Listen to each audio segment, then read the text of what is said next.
Hello दोस्तों। देखो बच्चों, हम लोगों ने अभी लेंज लॉ के बारे में भी जान लिया बहुत सारी चीजों के बारे में जाना। अपना टॉपिक चल रहा है इलेक्ट्रोमैग्नेटिक इंडक्शन। तो इलेक्ट्रोमैग्नेटिक इंडक्शन में काफी चीजें हम लोग जान चुके हैं। अब लेंज लॉ मैंने आप लोगों को बताया था प्यारे बच्चों। लेंज लॉ बताया था कि जो करंट होती है ना, ये अपने कॉज का ही अपोज करती है, यानी कि जिस कॉज की वजह से ये जनरेट कर रही है उसी का, मतलब जिस कॉज की वजह से ये जनरेट हो रही है उसी कॉज का ये अपोज कर रही है। यानी कि जिस थाली में ये खा रही है उसी में छेद कर रही है, ऐसे भी तो कह सकते हैं हम लोग। तो ऐसा है अपना लेंज लॉ। कोई जो भी कॉज है उसका अपोज करना। अब कॉज तक की बात तो सारी ठीक है। क्या ये मेरा लेंज लॉ एनर्जी कंजर्वेशन मानता है या नहीं मानता है? भाई एनर्जी कंजर्वेशन बच्चों, आप लोग क्या समझते हो energy conservation? It is the nature, it is the law of nature, it is the law of nature, प्रकृति का नियम है बच्चों ये। हर कोई मानेगा, मैं आप सब फॉलो करते हैं कंजर्वेशन ऑफ एनर्जी को। तो ये कैसे, हाउ इज दिस पॉसिबल, ये जानना भी तो जरूरी है ना, कि कैसे कंजर्वेशन ऑफ एनर्जी से कंसिस्टेंट है ये लेंज लॉ। तो एक एग्जांपल से देखते हैं। मेरे पास एक मैग्नेट है। This is not the magnet, is a coil, a single loop coil. I have a single loop coil. Now here there is a magnet and magnet, ये N कुछ इस तरीके से जैसे कि आपको दिख रहा होगा। अब इस मैग्नेट से बेटा, अगर मैं इस मैग्नेट को मूव कराऊं तो ये तो हमें पता है कि definitely there are two possibility कि करंट या तो इस डायरेक्शन में बनेगी या क्लॉकवाइज या एंटी क्लॉकवाइज, दो सेंस में फ्लो कर सकती है। मैं कहता कि चलो, मैंने कहा कि लेंज लॉ कुछ नहीं है यार, हटाओ लेंज लॉ। मैंने कह दिया चलो क्लॉकवाइज बन रही है, एज्यूम करा है मैंने। तो करंट क्लॉकवाइज बह रही है, तो यहां पे क्या आ गया? साउथ पोल बन गया। साउथ पोल बन गया। अगर if I am assuming here, if I am assuming that induced current is, कैसी है इंड्यूस्ड करंट? Is clockwise. मैंने ये माना, तो साउथ पोल बन गया। तो ये क्या करेगी? ये लूप जो है इस मैग्नेट के ऊपर एक फोर्स लगाना चालू कर देगी, जिससे क्या होगा? ये बार मैग्नेट तेजी से अट्रैक्ट करने लगेगी, और तेजी से अट्रैक्ट करने लगेगी तो डेफिनेटली ये और तेजी से करंट इंड्यूस होने लगेगा। जैसे जैसे इसकी वेलोसिटी बढ़ेगी वैसे D phi by D T, the rate of change of flux increase होने लगेगा, वैसे ईएमएफ इंक्रीज करने लगेगा इसके अंदर जो ईएमएफ है। और ईएमएफ इंक्रीज करने से बच्चों इंड्यूस करंट भी बढ़ने लगेगी टाइम के साथ। अगर इंड्यूस करंट भी टाइम के साथ बच्चों बढ़ने लगी तो डेफिनेटली आपकी जो ये मैग्नेटिक फील्ड बना रहा होगा लूप, वो भी बढ़ने लगी। एंड अगेन जिसकी वजह से फोर्स ऑफ अट्रैक्शन बढ़ने लगेगा और वेलोसिटी और बढ़ने लगेगी, एक्सपोनेंशियली राइज करने लगेगी, बंदूक की गोली की तरह से निकलेगी ये मैग्नेट। तो ये मैग्नेट बंदूक की गोली। तो भाई काइनेटिक एनर्जी इंक्रीज कर रही है, इलेक्ट्रिकल एनर्जी बने जा रही है, तो एनर्जी कौन सी कन्वर्ट हो रही है? That is the point. भाई काइनेटिक एनर्जी बढ़ती जा रही है मैग्नेट की, यहां पर इलेक्ट्रिकल एनर्जी भी इंक्रीज कर रही है, तो एनर्जी कंजर्वेशन तो फॉलो ही नहीं हो रहा। तो इसलिए एनर्जी कंजर्वेशन, अगर ये साउथ बन जाता तो एनर्जी कंजर्वेशन वैलिड नहीं रहेगा। कंजर्वेशन ऑफ एनर्जी वैलिड नहीं रहेगा बच्चों, conservation of energy valid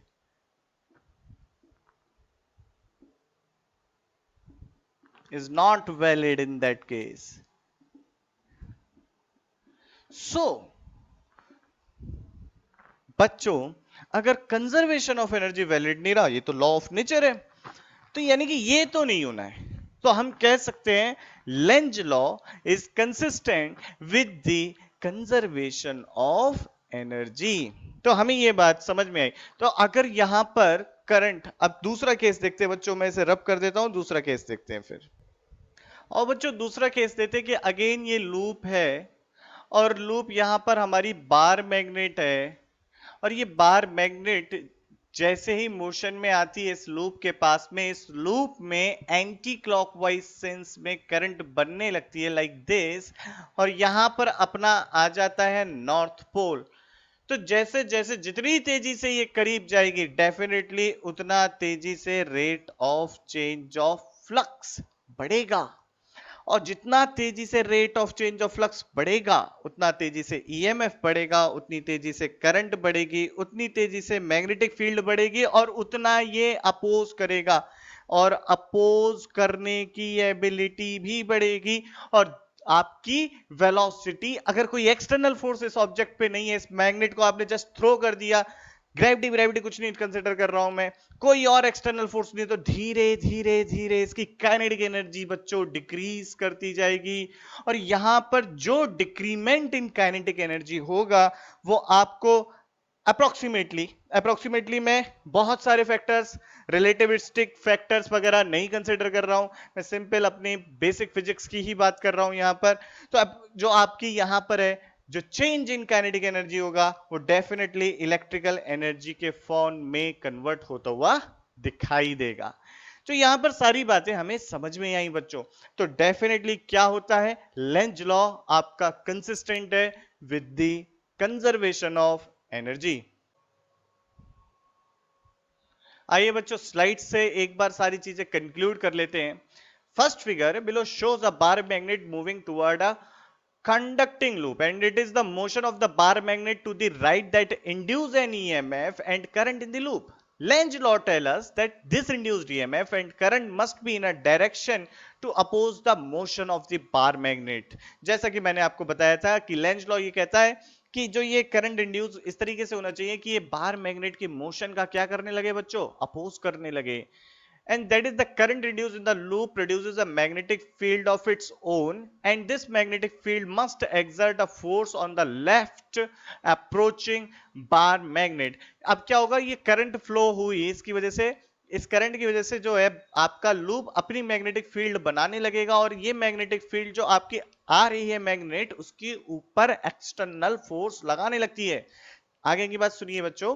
second figure shows, देखिए सेकंड फिगर जैसे आपकी स्क्रीन पे आ रही होगी बच्चों, पॉज कर लीजिएगा मेरी बात खत्म होने के बाद, और सारे पॉइंट्स नोट कर लीजिएगा, बोर्ड के पर्पज से भी इंपॉर्टेंट है, साथ ही साथ हमारे कंसेप्ट अंडरस्टैंडिंग के लिए भी बहुत इंपॉर्टेंट है ये।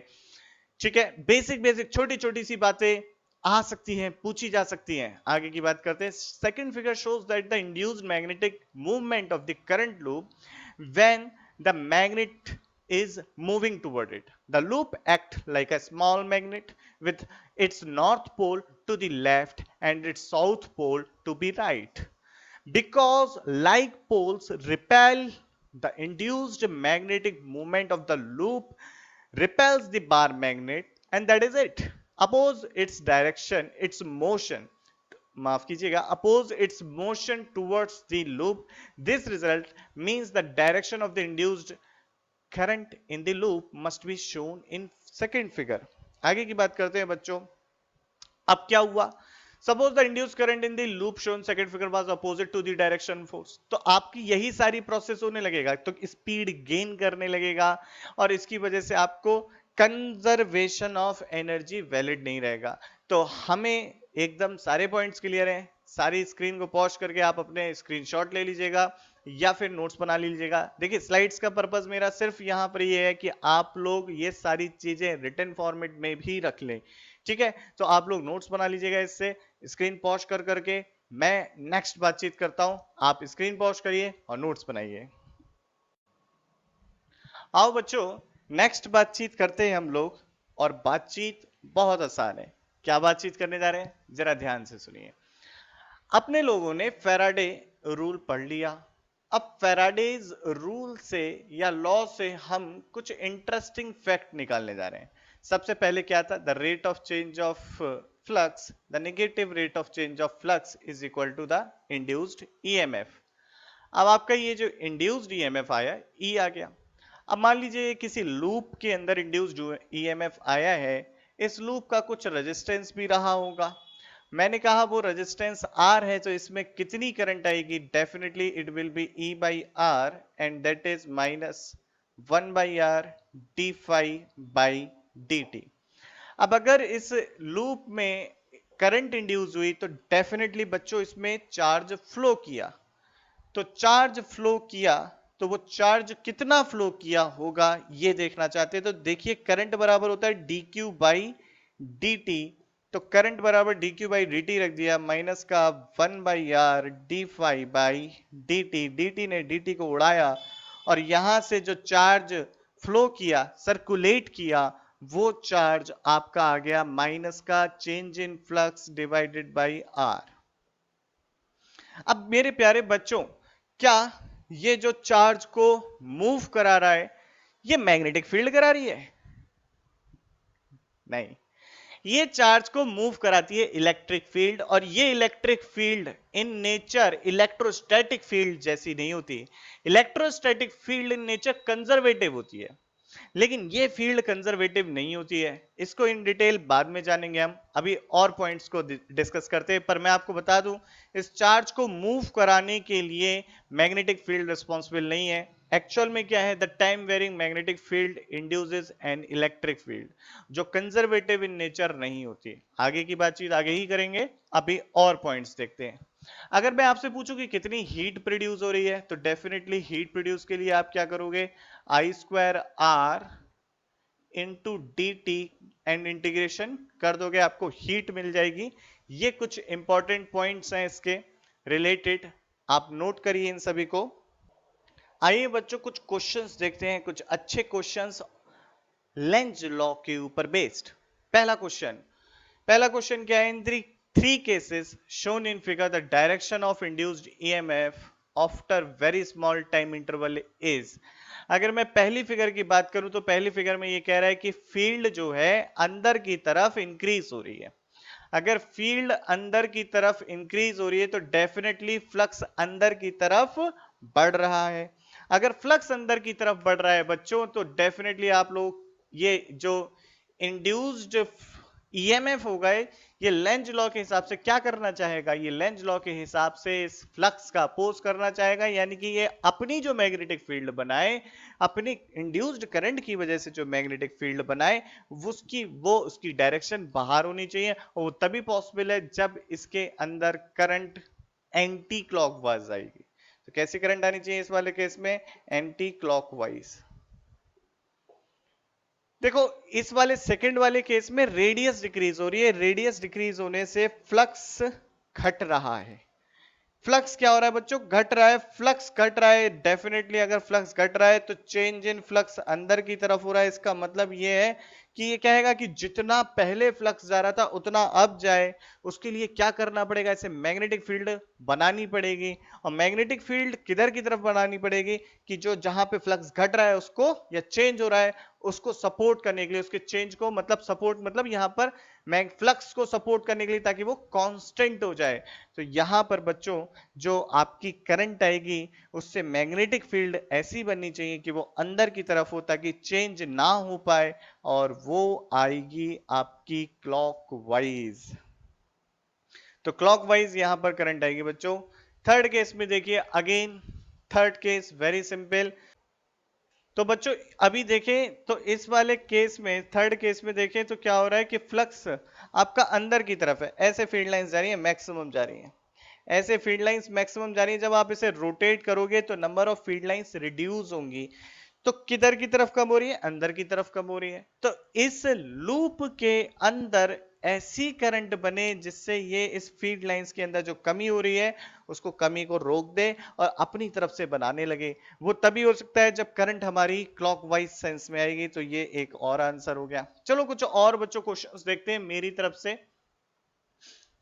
चलो देखो एक क्वेश्चन देखो, कि अगर मान लीजिए एक आपके पास लूप ऐसा है, करंट कैरिंग कंडक्टर उसके बीच में रखा है, करंट कैरिंग कंडक्टर, इस लूप में अभी कोई करंट नहीं थी। अब ये कंडक्टर देखिए, लूप ऐसा है और करंट कैरिंग कंडक्टर ऐसा रखा है परपेंडिकुलर टू दी लूप। अब क्या हो रहा है, अब इस करंट कैरिंग कंडक्टर में टाइम के साथ करंट क्या हो रही है, इंक्रीज हो रही है। तो बताइए इसमें जो करंट इंड्यूस होगी वो क्या एंटी क्लॉकवाइज होगी, क्लॉकवाइज होगी, जीरो होगी, या कुछ भी होगी? अच्छा ये तो कोई ऑप्शन नहीं है, मिल नहीं रहा था तो मैंने ऐसे ही बना दिया है।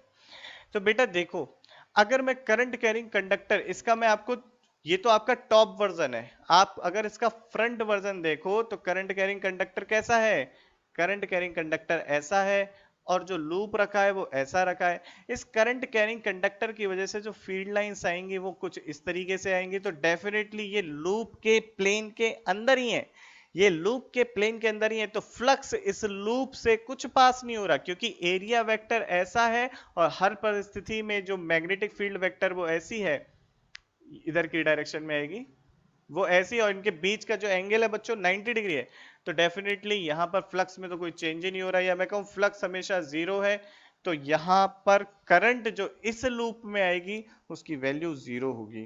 तो एक और क्वेश्चन हमने सीखा, चलो नेक्स्ट क्वेश्चन देखते हैं बच्चों इसी तरीके का। Okay, it's another very interesting problem, इसी को देखते हैं। आप लोग ट्राई करिए, खुद से एक बार कोशिश करिए कि क्या होगा इस प्रॉब्लम का फर्स्ट पार्ट का आंसर। तो ये क्या कह रहा है कि सबसे पहले पढ़ लेते हैं, दो कंडक्टर के ऐसे ऐसे फिगर दिखा दी। अब कह रहा है कि मैग्नेटिक इंडक्शन यानी कि मैग्नेटिक फील्ड जो है वो डिक्रीज कर रही है। अच्छा, is directed away from the reader, तो पहला पॉइंट ये है कि जो मैग्नेटिक फील्ड लाइंस हैं आपकी वो कैसी हैं, मैग्नेटिक फील्ड लाइंस पहले तो अंदर की तरफ है, यानी कि the direction of magnetic field into the plane है। भाई ठीक है भाई, आगे की बात करें। आगे की बात यह है कि आपकी जो बच्चों यहां पर फील्ड है वो डिक्रीज कर रही है, फील्ड जो है आपकी डिक्रीज कर रही है टाइम के साथ। तो अब ये पूछ रहा है, अब बीच में एक ऐसे जोड़ दिया है, अब ये पूछ रहा है कि करंट की डायरेक्शन बताइए इनमें कैसी आएगी। तो अगर हम करंट की डायरेक्शन बच्चों देखना चाहते तो कैसे देखें, बहुत आसान है, आइए देखते हैं। देखो सबसे पहले ये दोनों जो लूप है ना, इनका एरिया A1 एंड A2, ये आपके जो लूप है ये सेम एरिया के हैं, तो दोनों में जो फ्लक्स में चेंज हो रहा होगा वो सेम हो रहा होगा। दोनों के एरिया सेम है तो दोनों के फ्लक्स में जो चेंज हो रहा होगा वो सेम होगा, दोनों में जो इंड्यूस्ड ईएमएफ हो रहा होगा वो भी सेम होगा, और दोनों में जो करंट आएगी वो भी सेम होगी। अब देखो आप पहला लूप देखो, मैं कह रहा इसे पहला लूप कह दिया मैंने, इसे कह दिया दूसरा लूप। अब ध्यान से देखिएगा, पहले लूप में अगर मैग्नेटिक फील्ड इधर की तरफ डिक्रीज हो रही है, यानी कि इधर की तरफ फ्लक्स डिक्रीज हो रहा है अंदर की तरफ, तो ये ऐसे सेंस में करंट फ्लो कराने की कोशिश करेगा जिसकी वजह से अंदर की तरफ मैग्नेटिक फील्ड लाइंस कांस्टेंट हो जाए। सेम यही इसके अंदर भी क्या हो रहा है, मैग्नेटिक फील्ड लाइंस कम हो रही हैं, तो ये भी इस तरीके से करंट फ्लो कराने की कोशिश करेगा जिससे कि अंदर की तरफ मैग्नेटिक फील्ड लाइंस कम ना हो, तो ये ऐसे कराएगा।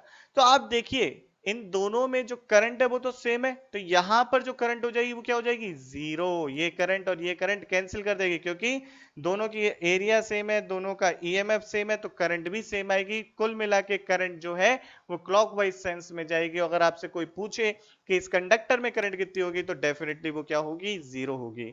सेकेंड पार्ट को देखते हैं इस क्वेश्चन के बच्चों, और बच्चों सेकेंड वाले पार्ट को देखते हैं।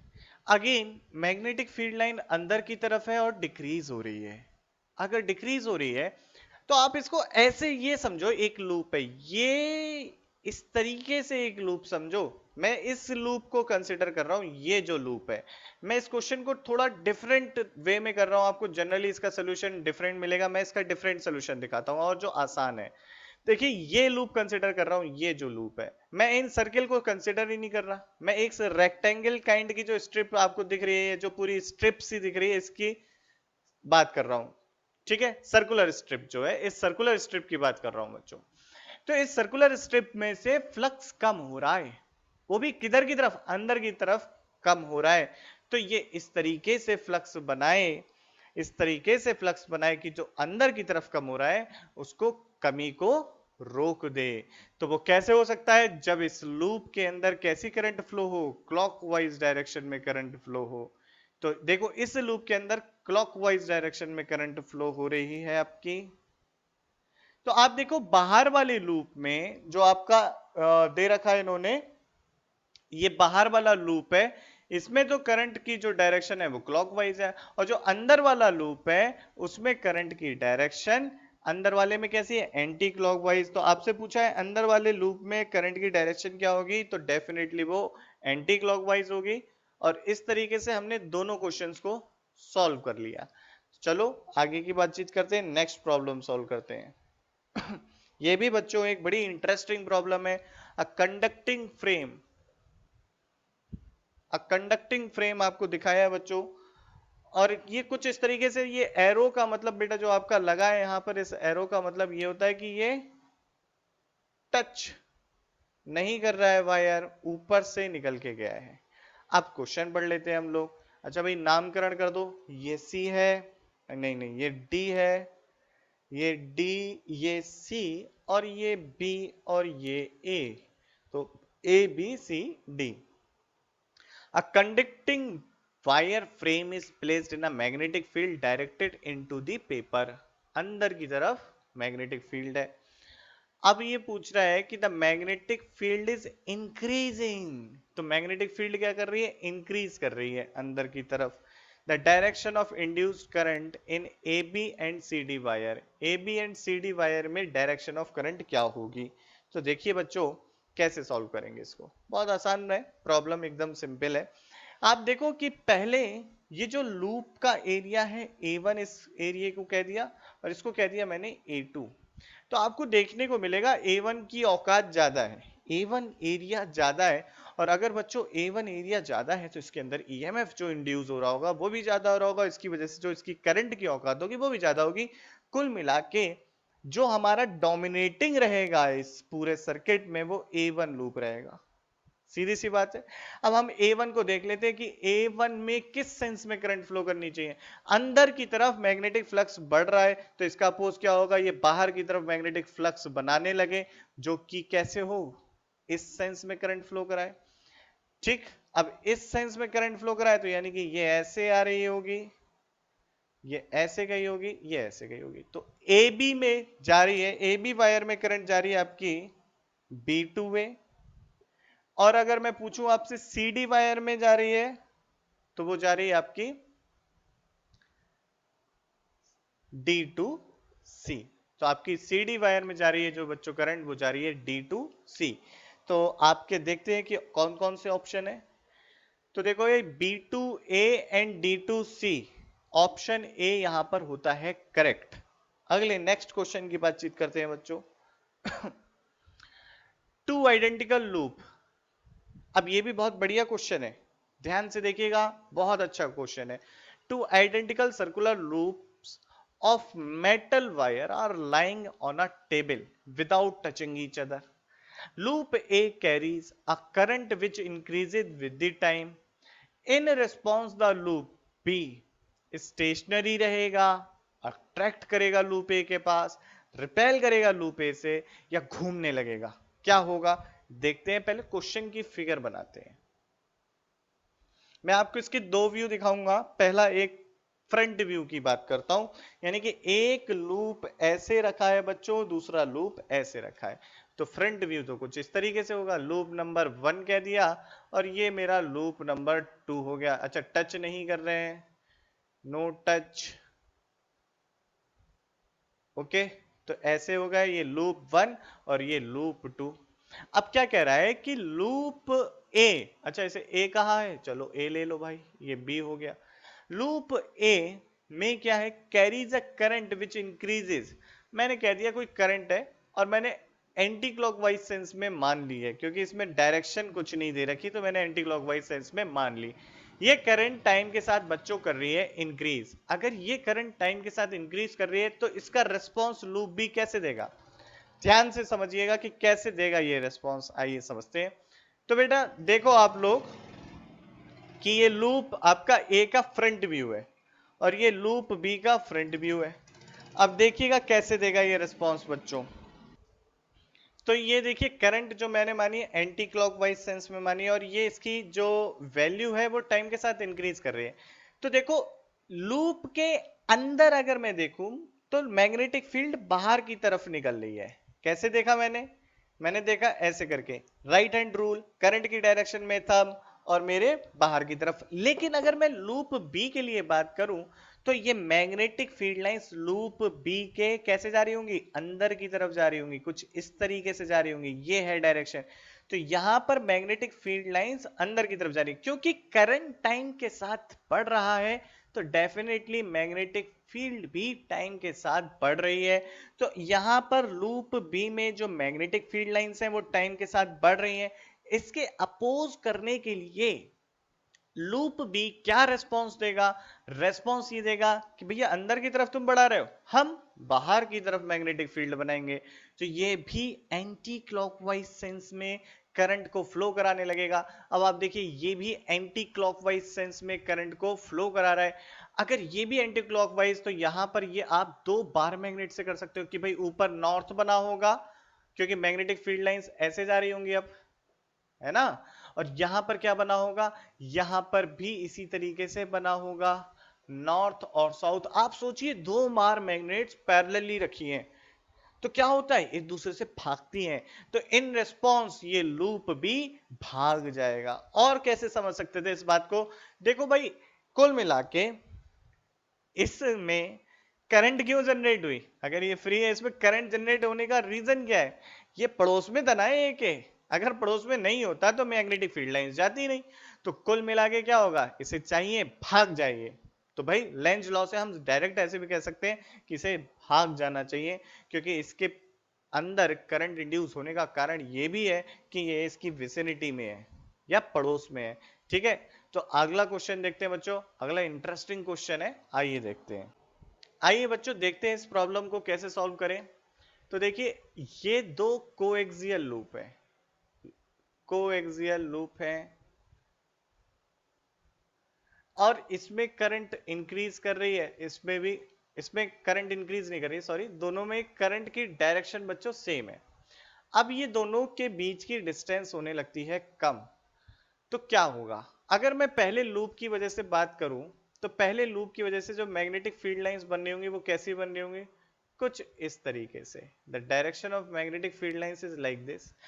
और इसी तरीके से लूप बी की बात करूं, मैंने ये लूप ए की बात कर ली और ये लूप बी है, इसकी वजह से जो मैग्नेटिक फील्ड है ये बी1 कह दिया, और इसकी वजह से जो मैग्नेटिक फील्ड लाइन आएंगी वो मैंने बी2 कह दी, और उनकी डायरेक्शन भी कैसे होगी ये। तो देखो जब ये इसके पास में जाएगा, ये इसके पास में जाएगा, जब ये इसके पास में जाएगा तो क्या होगा, आप देखिए कि ये मैग्नेटिक फील्ड लाइंस भी इसके अंदर एंटर होने लगेंगी कुछ इस तरीके से, यानी कि ये वाली फील्ड लाइंस इस तरीके से इसके अंदर, एक ही फील्ड लाइंस इस तरीके से अंदर की तरफ एंटर होने लगेंगी, यानी कि ये बी जो है, बी में बाहर की तरफ बच्चों फ्लक्स क्या होने लगेगा, बढ़ने लगेगा, बी में बाहर की तरफ फ्लक्स बढ़ने लगेगा। इसका अपोज करने के लिए क्या करेगा, ये एक क्लॉकवाइज यानी कि इधर की डायरेक्शन में मैग्नेटिक फील्ड बनाना चालू करेगा, तो ये क्लॉकवाइज डायरेक्शन में करंट फ्लो कराएगा, जिससे इन टोटल जो आपकी एंटी क्लॉकवाइज सेंस में करंट बह रही थी वो उसमें डिक्रीमेंट होने लगेगा, और सेम प्रोसेस ए के साथ होगा। तो कुल मिला के दोनों लूप के अंदर करंट क्या होने लगेगी, कम होने लगेगी, दोनों लूप के अंदर करंट की वैल्यू कम होने लगेगी। तो ये एकदम सिंपल सा इसका आंसर है। तो देखते हैं कि कौन सा ऑप्शन सही होगा, जल्दी से देखते हैं भाई।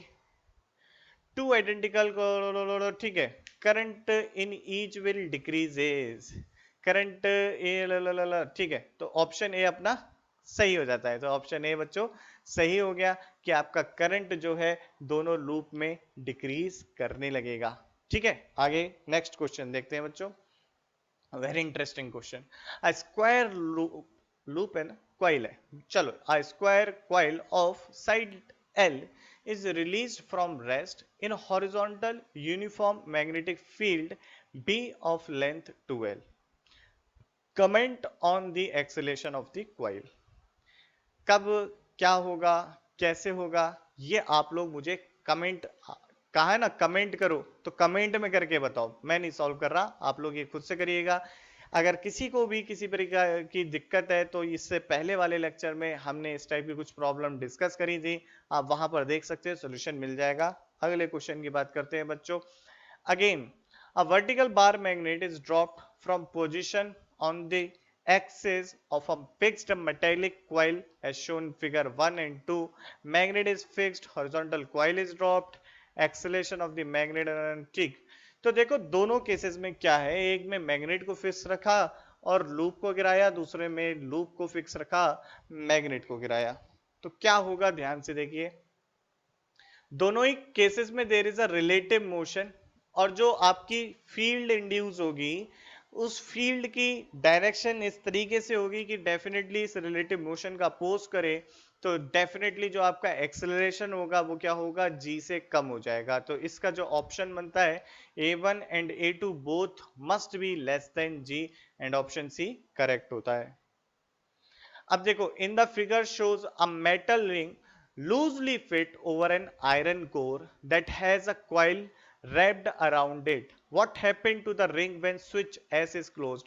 देखो बेटा, सर्किट में एक बैटरी है और बैटरी जैसे ही स्विच क्लोज होगा बैटरी करंट फ्लो कराएगी कॉइल के अंदर, कॉइल के अंदर करंट फ्लो कराएगी तो डेफिनेटली मैग्नेटिक फ्लक्स बनने लगेगा, और मैग्नेटिक फ्लक्स अगर बना तो क्या होगा, ये मैग्नेटिक फ्लक्स उससे भी पास करने लगेगा, कॉइल से भी पास करने लगेगा, या मैं कहूं ये रिंग से भी पास करने लगेगा, ये रिंग से भी पास करने लगेगा, तो ये रिंग में करंट इंड्यूस होगी अपोज करने के लिए इसका। अब ध्यान से सोचो कि ये रिंग में फ्लक्स पास ही क्यों करा, क्योंकि ये इस आयरन कोर के ऊपर रखी थी, अगर नहीं होती तो नहीं होता।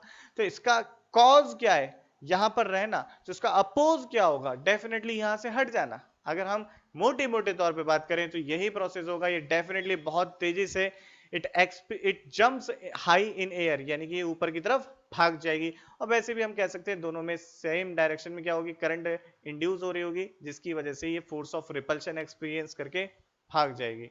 ठीक है, तो ये है इसका आंसर ऑप्शन बी।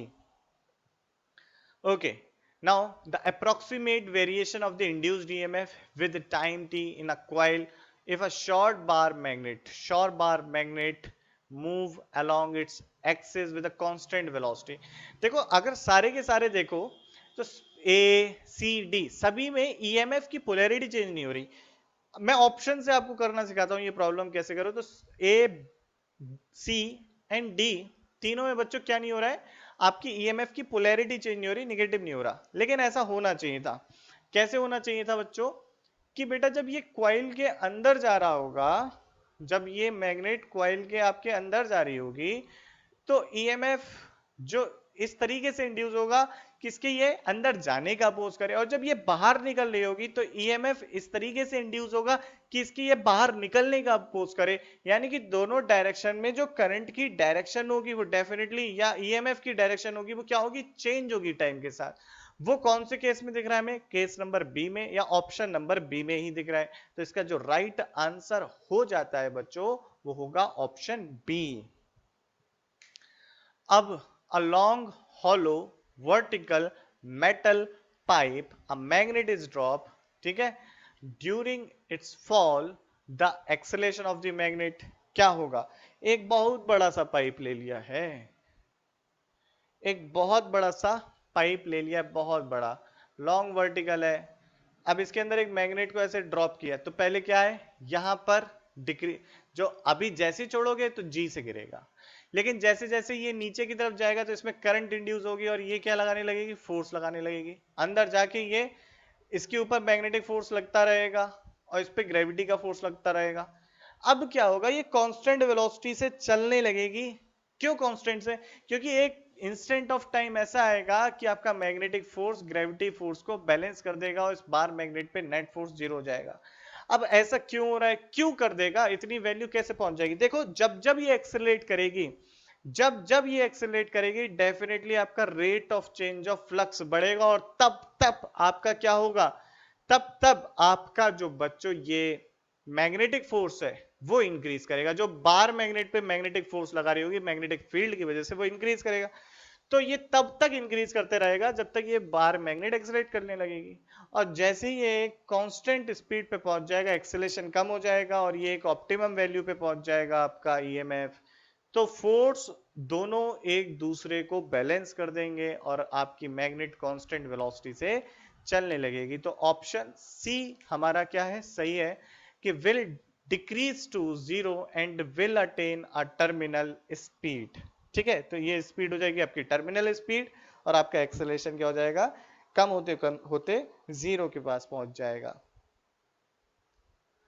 अब देखो, अच्छा क्वेश्चन है ये भी। In the arrangement shown in figure, current in the wire increases in magnitude, induced current in the loop.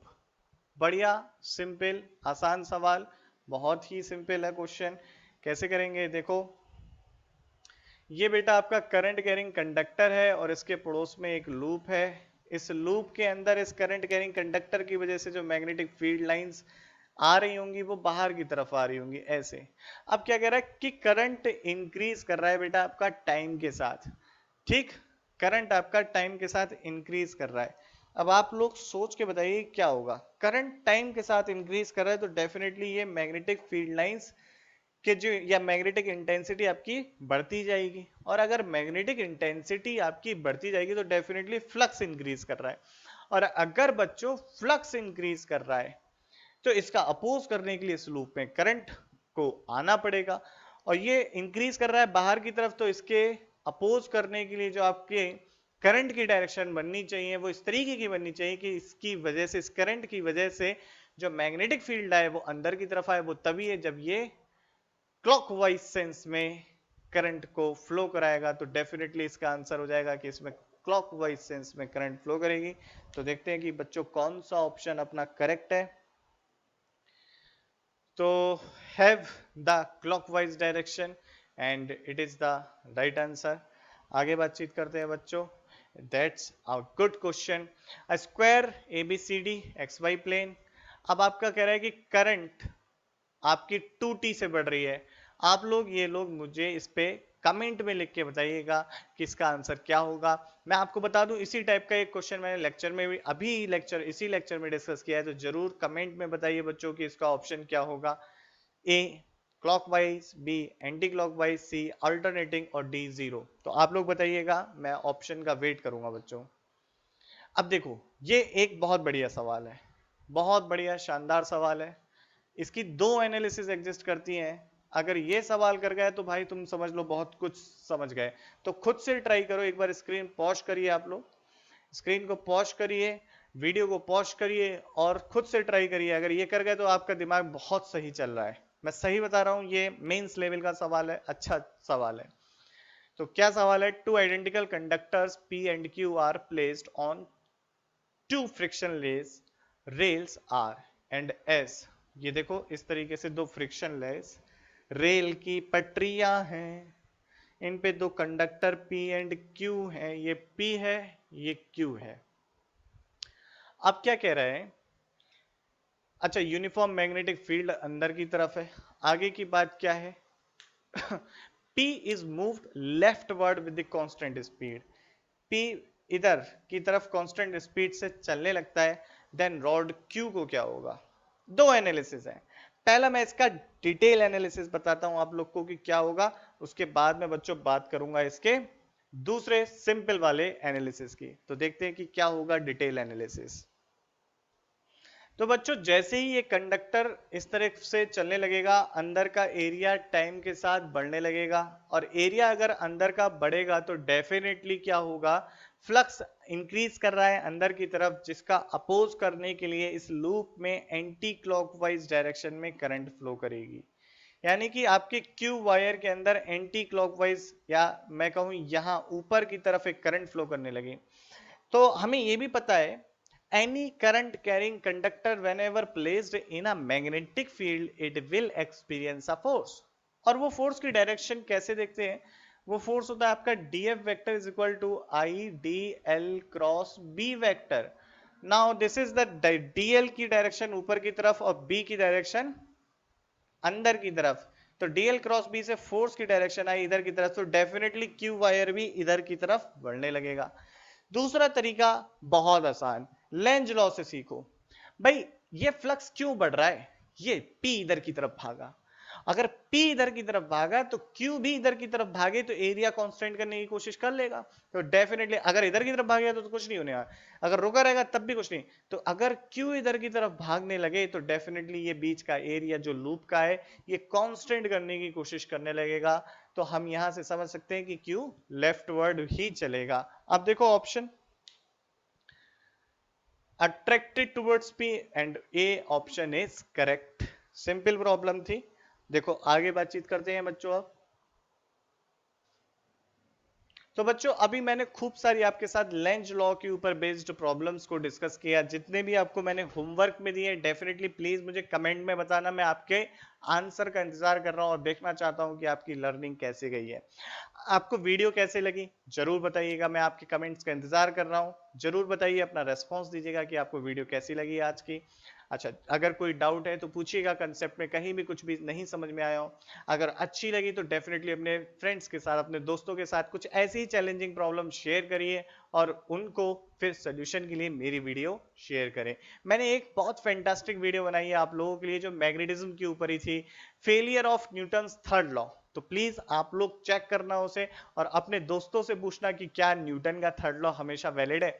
अगर है तो कैसे, और नहीं है तो कोई केस बताओ। आप लोग तो जानते हो ना, अरे भाई मुझसे सीखे हो। चलो बच्चों अभी मैं चलता हूं, आप लोग मेहनत से पढ़ो, नोट्स बनाओ। बाय बाय, टाटा, जय हिंद।